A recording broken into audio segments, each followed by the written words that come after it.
Well, hey, good morning. Welcome to the Blue Gamer Bluecast Morning Show. I'm your host, Adam Blue, 30 plus year video game enthusiast and industry analyst. Maybe I could add another year to that because it is 2025. So happy New Year to everyone. Yeah, I didn't have a show yesterday. So for New Year's Eve, stayed up really late, for midnight. And then, yeah, the next morning waking up, oh my gosh, I was so tired. Didn't think I could do a show. So I didn't, just, kind of chilled, did other stuff because I was off, and so that was pretty nice. And then had a show with Midnight Hatter later in the day, so check that out if you haven't.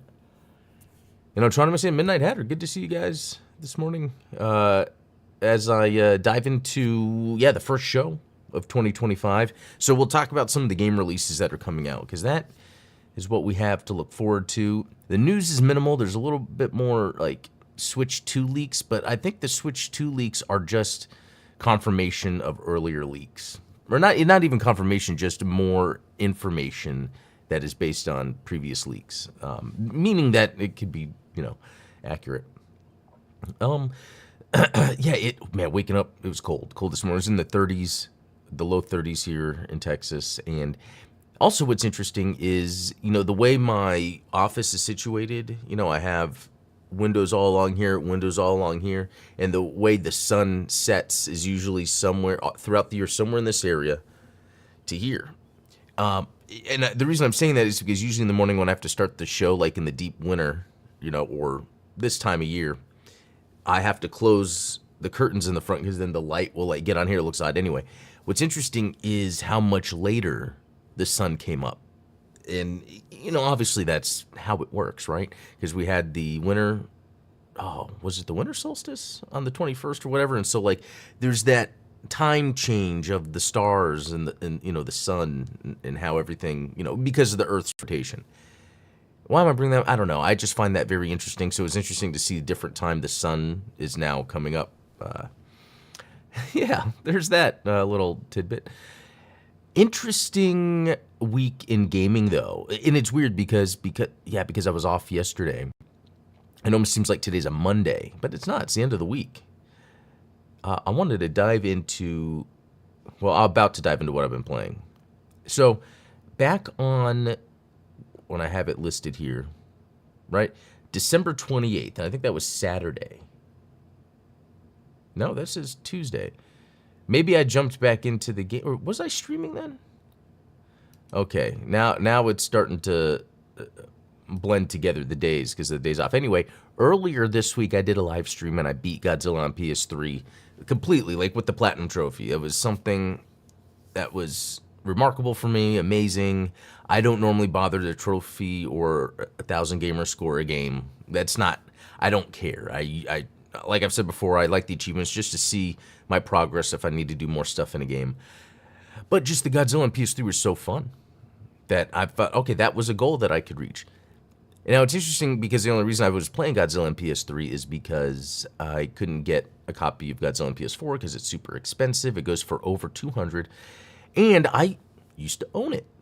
And I had put over 5 hours into it on PS4, and then I guess I either sold it or I might have rented it from GameFly. There was a period where I was getting games from GameFly a lot, and I wasn't really selling games. So, but I did sell my whole gaming collection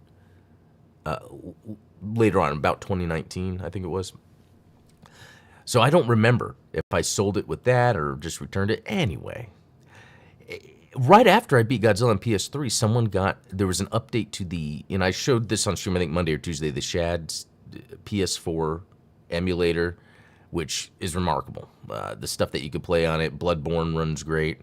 I've used remarkable twice. I usually don't say that word. Anyway, the Godzilla PS4 game does work. It's just that if you really want to play it and get your progression, you would have to start from the beginning, and you can't because in order to play it, it requires a save file that's after, I think, the third level. So they're still working that out, but it got so close. I'm like, oh man, I'm tasting the Godzilla PS4. I need it in my veins. So then I went online, and what happened was, I think, was it last week? I had bought a copy on Mercari. It was like $80. And sure enough, that was a scam. I got scammed. The case is still open with Mercari. I sent them all the information. They were like, get with USPS, with the tracking number to verify. And when I went, they're like, well, the address that's yours doesn't match the tracking, so we can't, because basically I got scammed by, they had the item sent to my city, just not to my address. It's very strange. And to be honest, there's a part of me that's like, wow, I'm spending this much on a game. But it just so happened, I think this was on New Year's Eve. Once I was able to confirm, this was a scam from Mercari, and what was the other thing? After that, I had bid on another copy of Godzilla on PS4 on eBay, but it was going over $200, and I was like, I can't do that. So as soon as it would get to that, I just would stop bidding. I think one of them went to $280, which is interesting, and I'll get to that in a second. It went to $280. I was like, I can't believe people are paying this much for this game, but it's like I really want to play it because I'm enjoying myself. And it just so happened that someone in my city happened to have the game listed, and it was for $280. And I said, hey, would you be willing to go lower? And then he said, oh, $200. And I was like, okay, I'll do that. I don't want to fight it anymore. The game is going for more than $200 now on eBay. And for me, it's more of to play it less than to like collect it or just to say I have it. It's just like, I really want to play it because it could be once I get the platinum, by then maybe I'll be working on an emulator. I'll sell it. I don't know. Let's see, agreed. Were you at least able to get your money back? I haven't got it back yet, but apparently I'm in that process, and it should work. I don't see why I wouldn't, because they have to investigate. They said it's like within 15 days to make sure, it's legit. But hey, one great thing about Gundam games, they're cheaper now than they were. 0081 was like 11. Yeah, that's the thing. I've been able to buy the Gundam games physically on PS3, because, they're not expensive. It's interesting. So anyway, this guy was local, and I went and I picked up the game for $200. Again, I think that's a lot, but it's strange how much I like this game. I find sometimes I like games that aren't usually universally praised, and games that are universally praised I don't really care for. I think it has to do with my entry point into video gaming wasn't on the level of the mainstream. It was just here and there a game would excite me before I got into gaming. Like I remember one of my earliest gaming memories was playing Pitfall on 2600. And it was a side scroller. You would jump, swing, and there was underground areas like that. Was like there was exploration to it. There was timed space stuff. And then I remember when I think the next big thing was like Mario, and man, I'm really getting into some deep lore, and I don't really need to. Basically, what I'm getting at is, when I was playing Godzilla PS3 and I'd research online how to unlock things, people were just talking bad about the games, or the biggest thing was saying how, the Godzilla PS3 and PS4 game are the same. When people would ask what's the difference, they're like, they're the same. One just has multiplayer, or one, there's another kaiju you could be. But no. In the PS4 version, there's 22 different kaiju you can be. In the PS3 version, there's only one. And and that's just one area of difference. The other is each kaiju has their own development tree for evolution and for unlocking figurines for the diorama mode. And the levels are bigger too. It is crazy how much bigger the levels are. Usually when you play a level in the Godzilla game, it's kind of, there's like this orange border around where you can't go. And I played the PS3 version so much that now playing the PS4 version, I'm seeing it's, a lot of times they're just extended out. Like further of that map has more buildings, and there's more like cranes or construction equipment all throughout. It makes it harder to 100% destruction in a level, because then you got to look for like the little bridge that you missed. So, and the controls. It's interesting. There's now a 2-button, well, not now, because originally I played it, but anyway, compared to the PS3 version, it's a 2-button combo fighting system. And then you have your breath, whereas in the PS3, it's just one to fight, one for breath. This also has a roar function, which I'm still trying to figure out exactly how it helps me. It looks like it stops stagger, and it says it could change some attacks, so curious to see what that does. Anyway, I've had fun with that. Let me throw this up on the screen share. Godzilla PS4, 11 hours, but that's not, I didn't play 11 hours since I got it. This is since I had it in 2015. So there's already a lot I've done. I want to say it was over 5 hours that I had played previously. Some achievements I already had unlocked. Unfortunately, I wasn't able to recover my old save file. Back at that time, I don't know if Godzilla supported that, but now with if you pay for PlayStation Plus, you get the access to upload and download your cloud saves. So I don't know from that if I just never uploaded a cloud save or didn't have PS Plus at the time. I think I've had it for a while though back then, so I don't know, but I didn't mind starting over now that I kind of understand the setup. It is a little different in terms of collecting things because instead of obtaining figures by destroying certain buildings, you now just get them by buying them with currency earned. Each kaiju has their own currency they earn by you using them. And then you use that to unlock the figurines for the diorama. So anyway, it's just been a very interesting adventure ending PS3 and ending 24 and starting 25 by finishing the PS3 Godzilla game, starting the PS4 game. But it's also interesting, speaking of 4, I don't know why I'm saying that, Gundam Breaker 4. I also had the urge to get back into Gundam Breaker. I mean, I've been meaning to anyway. And I don't find it to be the most incredible gameplay experience, but it is kind of fun to be a Gundam and then blow things up. So I went through and I finished getting S rank on all. There was just 2 missions I just didn't happen to have S rank on and I didn't realize. What else did I do? Yeah, cleared Bounty Hunter mission with the 50,000 bounty or more. Kind of the main ones, and I'm almost there, so I'll probably try to finish that up. Other than that, I don't think there was really too much going on. Let's see, yeah, golf with friends. I was actually doing that with the family on New Year's Eve. But yeah, that's about it. Okay, so now we're going to get into the games that are coming out in 2025. I'm already excited about January.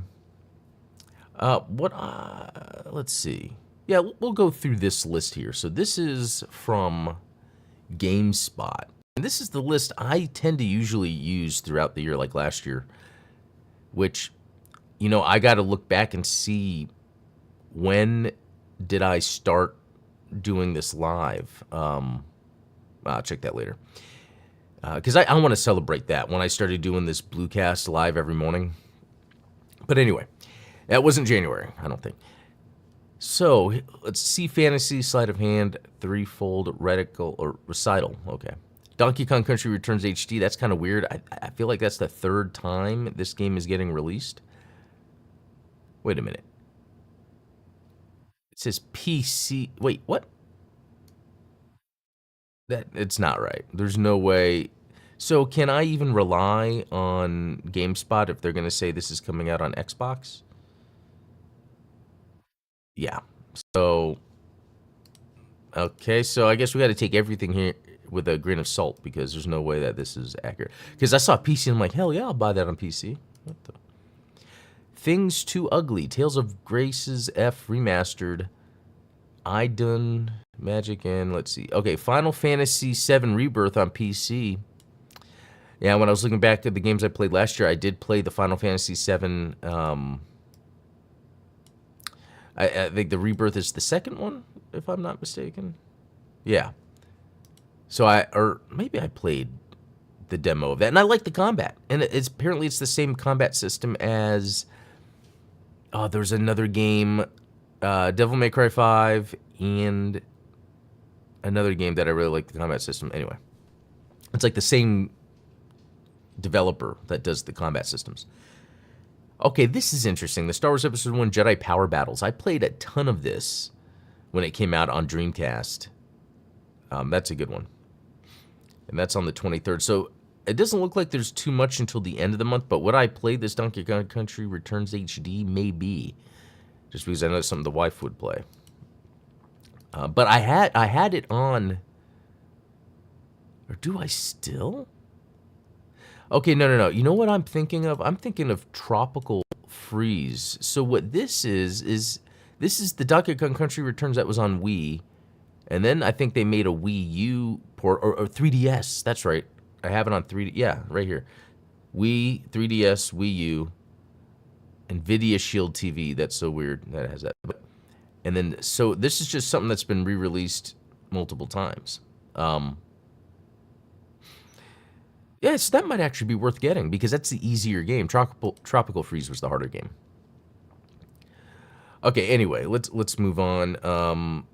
Power Battles, that's something. And who knows with these other games that I have no idea what they are that I'll end up enjoying. Like this sounds like something. Synduality. Let's look if it shows actual gameplay. What are they saying? Looter shooter. Mechs, PvP. Okay. Extraction shooter. Okay, well, probably not playing that. Let's see. So, okay, Warside sounds cool. Spider-Man 2 PC, January 30th. I thought that was already out on PC. Interesting. Warside. Oh, okay. That's like a little, man, no information here. That's like, it looks like a Advanced Wars game. Okay. Sniper Elite Resistance. This is the one I cannot wait for. And, you know, what was it? 2022 or 2023 where Sniper Elite 5 came out and I played the whole thing. I played all the DLC levels. I didn't get all the achievements, but I usually don't do that. I guess I could go back and do that, but I don't care. Anyway, this I'm excited for. And as far as I know, it's going to be on Game Pass, and it's going to do the whole cross-play, cross-save, PC, Xbox, which I love.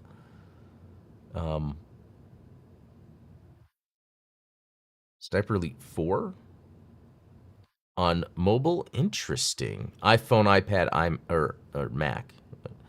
That's interesting. Okay.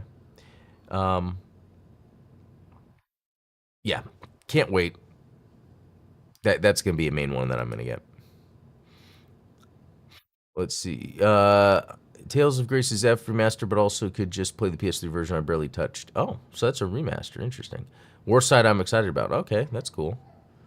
Yeah, I like games like that. Okay, so Kingdom Come Deliverance 2. I keep hearing good things about that. Let's see. Civilization 7. Don't really care. Phantom Breaker. Battlegrounds Ultimate. Okay, I thought Phantom Breaker was something else. But this looks neat. Huh. Is this it's either like Smash or it is a side-scrolling beat 'em up. That could be interesting. I'm gonna have to keep an eye out for that. Okay, Assassin's Creed Shadows. I'm excited about that. Not excited about how big these Assassin's Creed games usually are, but I just like that you're a samurai and a ninja. You can switch between them, you know, change the gameplay depending how you're playing. Avowed, it's getting that big push because of Microsoft and Xbox, but it doesn't necessarily look too interesting to me. What it reminds me of a lot is there's that, I forget what it was called. Was it Heroes of Might and Magic or something? It was a Source title, 2005, 2006 or something like that. That was like medieval, first-person shooter. And I'd never been able to play anything remotely like that, ever. Let me see if is it Heroes of Might and Magic. Let's see. No, that doesn't. Okay, let me do Might and Magic first person. Dark Messiah of Might and Magic. This is 2006. It's crazy to think how long ago it was, yet this, and the other cool thing about it too is using the Source engine, so it had a lot of the, let me do dark. It had a lot of the physics So there was so much physics going on while you were playing, and it was pretty cool. I love the sword combat. Man, it wouldn't take much to like, because it looks good for 2006. It wouldn't take much to add more to it.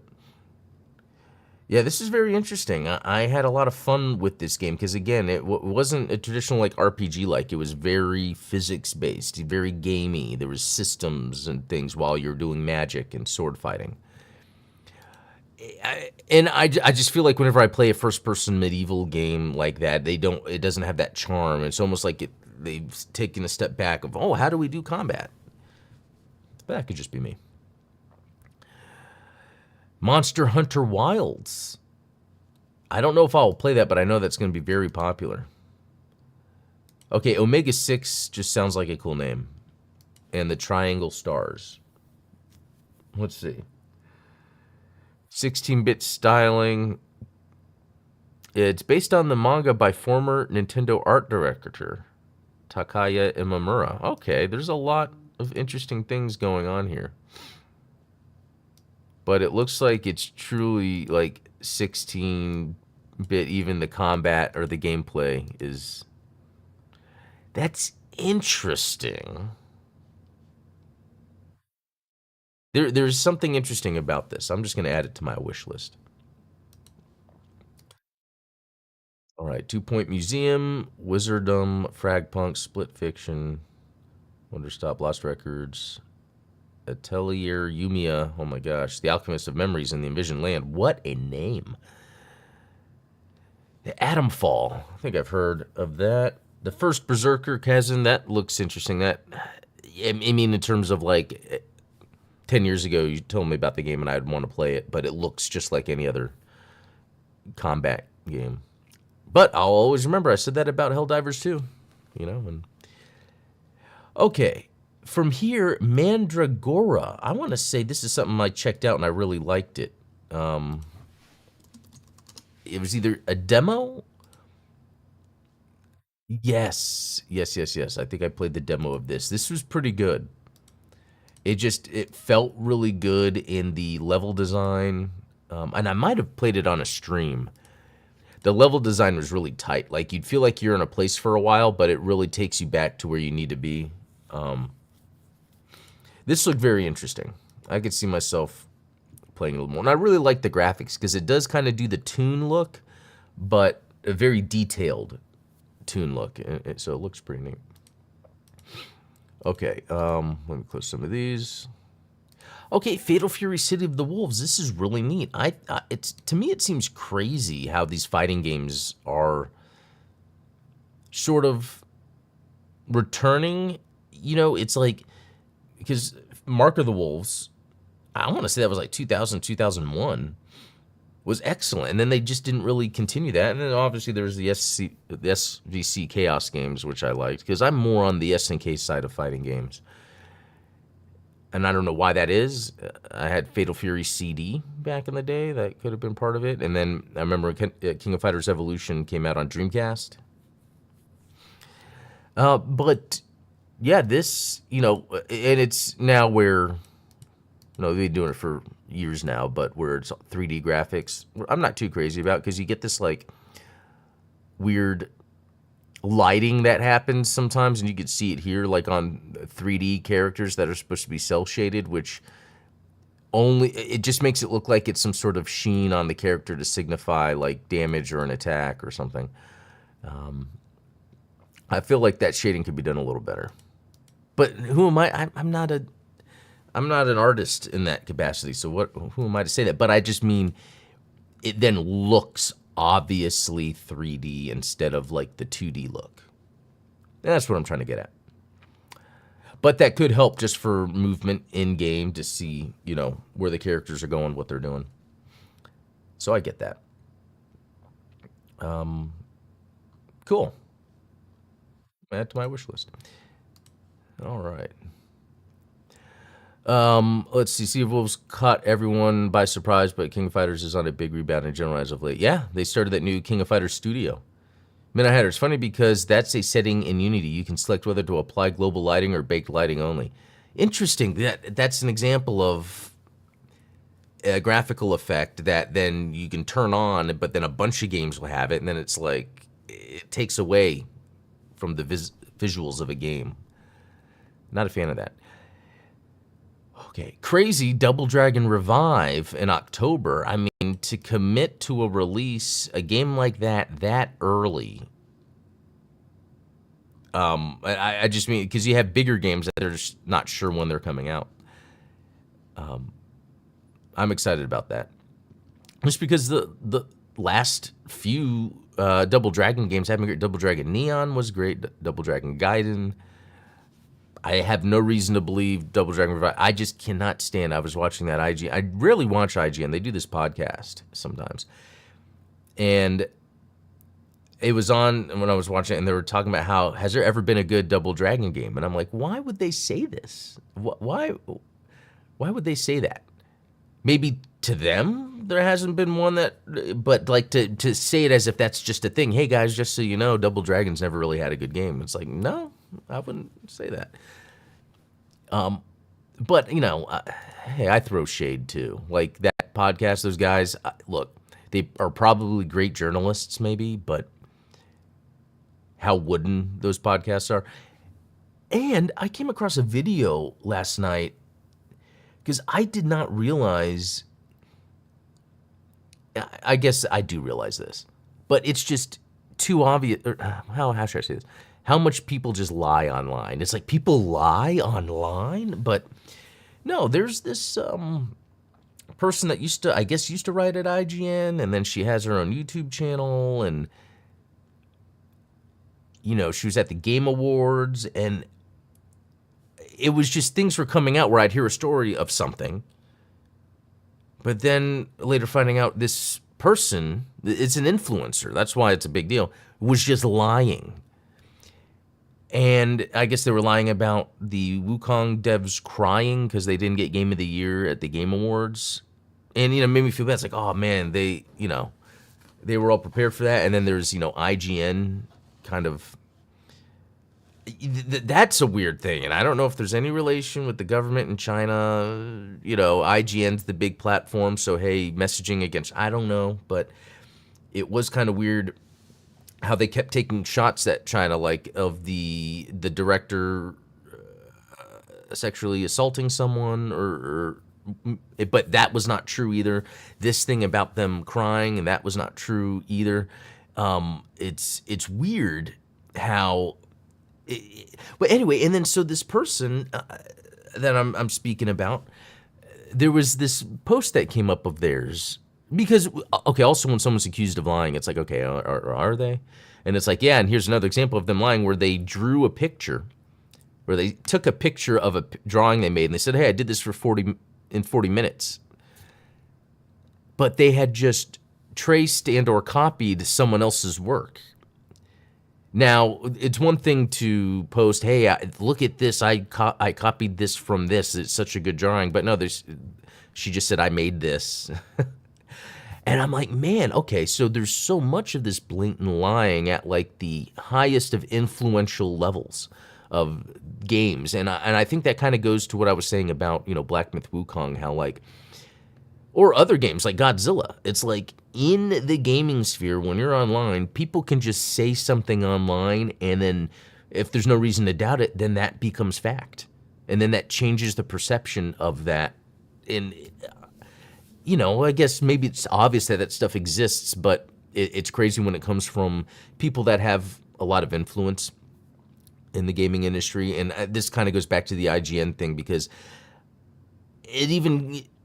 when they were highlighting some of this stuff, it really looked obvious that IGN was like, maybe they were told to go after the Black Myth Wukong devs because they're a Chinese studio, but it was always stuff about workplace issues, sexual harassment, crying at the Game Awards, which there's nothing wrong with that, but just making up something to make them look like sore losers. Like it's really, to me, it's weird because it seems like there's something that someone's trying to do, and it's not really working, but it makes things look suspicious. Is that really how I wanted to end this? I guess because really there is no more games announced. Like I was saying, everything else is up in the air, and there's a lot here. There's a lot here, and some of these names sound awesome, and yeah, I don't know what to expect. But I'm hoping 2025 has some great games. I hope in 2025 we start to see games that break out of a mold where they take the best of what has come before and then run with it. Where I feel like too much we get games that just take the best of what's done before and they just stick with it, but like evolve beyond that. A blatant smear campaign, yeah, that's what it seems like. It'd be sad that that's true, but I shouldn't be surprised. I wonder if it was a case of spread enough rumors until one turns out true. Yeah, that's a good point too. It's like, but I wonder, IGN is like the biggest video game outlet, right?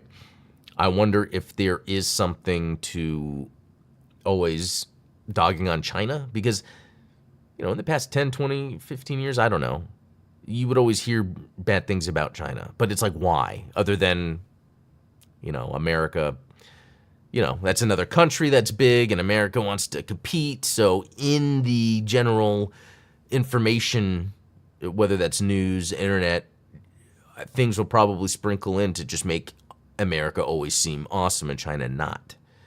But it's like, a lot of people can see through that. It's like the same thing with politics and sports. Like, I'm not the type to like feel like there has to be a side you have to pick to be on. In fact, that doesn't get you anywhere. I don't know. Interesting way to end this, but I'm what is this? John Carpenter's Toxic Commando. I know we were about to stop here, but a John Carpenter game, co-op FPS, coming in 2024. Well, that didn't happen. Okay, I'll be here forever. I got to get to work, guys. Thanks for tuning in. Just awesome that I got Godzilla on PS4. At what cost, though, right? So, all right. I'll see y'all later.